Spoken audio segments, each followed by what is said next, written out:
നമസ്കാരം. എല്ലാവർക്കും സ്വാഗതം. നമ്മൾ എപ്പോഴും ചിന്തിക്കാറുള്ളൊരു കാര്യമാണ് തിന്മയ്ക്ക് എന്നെങ്കിലും ഒരു അന്ത്യമുണ്ടാകുമോന്ന്, അല്ലേ? ഇസ്ലാമിക വിശ്വാസമനുസരിച്ച് തിന്മയുടെ മൂർത്തീഭാവമായ ഇബ്ലീസിനെ അവസാനം ആരായിരിക്കും പരാജയപ്പെടുത്തുക? വാ, നമുക്ക് ഒരുമിച്ച് ഈയൊരു രഹസ്യത്തിലേക്ക് കടന്നു ചെല്ലാം.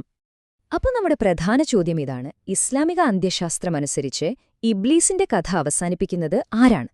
പക്ഷേ ഇതിന്റെ ഉത്തരം നിങ്ങൾ വിചാരിക്കുന്നത്ര ലളിതമൊന്നുമല്ല. അവിടെയാണ് ഈ വിഷയത്തിന്റെ ഒരു ആകാംക്ഷ നിലനിൽക്കുന്നത്. ഇബ്ലീസിന്റെ അന്ത്യത്തെക്കുറിച്ച് പ്രധാനമായും രണ്ട് തരത്തിലുള്ള വിവരണങ്ങളാണുള്ളത്. നമുക്കതിലെ ആദ്യത്തെ കഥയിലേക്ക് പോകാം. പ്രവാചകന്റെ കുന്തം. ഈ ഒരു വിവരണത്തിൽ പറയുന്നത് ലോകാവസാനത്തോടടുക്കുമ്പോൾ പ്രവാചകൻ മുഹമ്മദ് നബി വീണ്ടും വരുമെന്നാണ്. പക്ഷെ അതൊരു സാധാരണ വരവല്ല, മേഘങ്ങളിൽ പൊതിഞ്ഞുള്ളൊരു അതിഗംഭീരമായ തിരിച്ചുവരവായിരിക്കും അത്. അങ്ങനെയുള്ള ആ വരവിൽ പ്രവാചകന്റെ കയ്യിൽ പ്രകാശം കൊണ്ട് നിർമ്മിച്ച ഒരു കുന്തമുണ്ടാകുമത്രേ.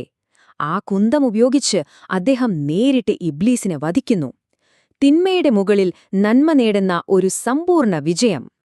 അപ്പോൾ ഈ ആദ്യത്തെ കഥയിൽ നിന്ന് നമുക്ക് കിട്ടുന്ന നിഗമനം ഇതാണ്: മുഹമ്മദ് നബി നേരിട്ട് തന്നെ ഇബ്ലീസിനെ വധിക്കുന്നു. ഈ പോയിന്റ് നിങ്ങൾ ഓർത്തുവെക്കണം, കാരണം കഥ ഇവിടെ തീരുന്നില്ല. അതെ, കഥ ഇവിടെ തീരുന്നില്ല. കാരണം ഇതേ സംഭവത്തെക്കുറിച്ച് തികച്ചും വ്യത്യസ്തമായ മറ്റൊരു വിവരണം കൂടിയുണ്ട്. നമുക്കതെന്താണെന്ന് നോക്കാം. ഇനി രണ്ടാമത്തെ കഥയിലേക്ക് വരാം. ഇത് കുറച്ചുകൂടി നാടകീയമാണ്.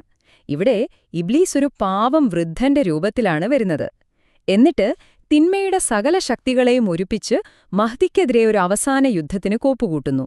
പക്ഷേ യുദ്ധം തുടങ്ങാൻ നേരം അവൻ ഞെട്ടിക്കുന്നൊരു കാഴ്ച കാണുകയാണ്.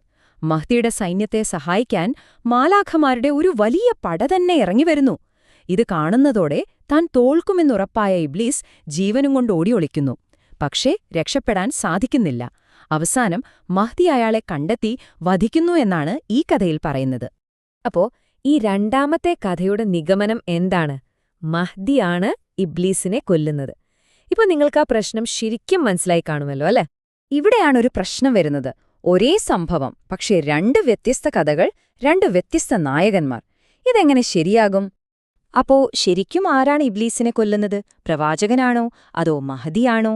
ഇങ്ങനെ പരസ്പരം വിരുദ്ധമെന്ന് തോന്നുന്ന ഈ കാര്യത്തിന് ഒരു പരിഹാരമുണ്ടോ? ഉണ്ട്. അത് തന്നെയാണ് നമ്മളിനി നോക്കാൻ പോകുന്നത്. നിങ്ങൾ നോക്കൂ, ഈ രണ്ടു കഥകളും തമ്മിലുള്ള വ്യത്യാസം എത്ര വലുതാണെന്ന്. ആദ്യത്തേതിൽ വിജയി പ്രവാചകൻ മുഹമ്മദാണ്, ആയുധം പ്രകാശത്തിന്റെ കുന്തവും. രണ്ടാമത്തേതിലോ വിജയി മഹ്ദിയാണ്, അതൊരു യുദ്ധത്തിന് ശേഷമാണ് സംഭവിക്കുന്നത്. ഒരേ കാര്യത്തിന് എങ്ങനെയാണ് ഇങ്ങനെ രണ്ട് വ്യത്യസ്ത അവസാനങ്ങൾ ഉണ്ടാകുന്നത്? അപ്പോൾ നമുക്ക് ഈ ഒരു പ്രഹേളികയുടെ ഉത്തരം കണ്ടെത്താൻ ശ്രമിക്കാം. പരസ്പരം എതിർക്കുന്നു എന്ന് ഒറ്റനോട്ടത്തിൽ തോന്നുന്ന ഈ രണ്ട് കഥകളെയും എങ്ങനെ ഒരുമിപ്പിക്കാൻ സാധിക്കും? അതിനൊരു വഴിയുണ്ട്. ഇതിന്റെ ഉത്തരം ഒളിഞ്ഞിരിക്കുന്നത് പ്രാതിനിധ്യം എന്ന ആശയത്തിലാണ്. അതായത് മുഹമ്മദ് നബിക്ക് ചില കാര്യങ്ങൾ നേരിട്ടല്ലാതെ അദ്ദേഹത്തിന്റെ ഒരു പ്രതിനിധിയിലൂടെ പൂർത്തിയാക്കാൻ സാധിക്കും. ശരിക്കും പറഞ്ഞാൽ ഒരു രാജ്യത്തിന്റെ പ്രധാനമന്ത്രിക്ക് വേണ്ടി അവിടുത്തെ അംബാസിഡർ പ്രവർത്തിക്കുന്നതുപോലെ. ഇതിന്റെ ഒരു ലോജിക് വളരെ സിമ്പിളാണ്. നമുക്ക് നോക്കാം. ഒന്നാമത്തെ കാര്യം, മഹ്ദി എന്ന് പറയുന്നത് പ്രവാചകൻ മുഹമ്മദിന്റെ ഒരു പ്രതിനിധിയാണ്, ശരിയല്ലേ? ഇനി രണ്ടാമത്തെ പോയിന്റ്, ഒരു പ്രതിനിധി ചെയ്യുന്ന കാര്യം ആരെയാണോ പ്രതിനിധീകരിക്കുന്നത് അയാൾ ചെയ്തതായിട്ടാണ് കണക്കാക്കുക. ഇത് നമുക്കെല്ലാവർക്കും അറിയാവുന്ന കാര്യമാണ്. അപ്പോൾ മഹ്ദി ഇബ്ലീസിനെ കൊല്ലുന്നു എന്ന് പറയുമ്പോൾ യഥാർത്ഥത്തിൽ അത് പ്രവാചകൻ തന്നെ ഇബ്ലീസിനെ കൊല്ലുന്നതിന് തുല്യമായി മാറുന്നു. കണ്ടോ? അങ്ങനെ നോക്കുമ്പോൾ ആ രണ്ട് കഥകളും ഒരേ സമയം ശരിയാവുകയാണ്. അപ്പോൾ നമ്മൾ ഇതിൽ നിന്ന് എന്താണ് മനസ്സിലാക്കേണ്ടത്?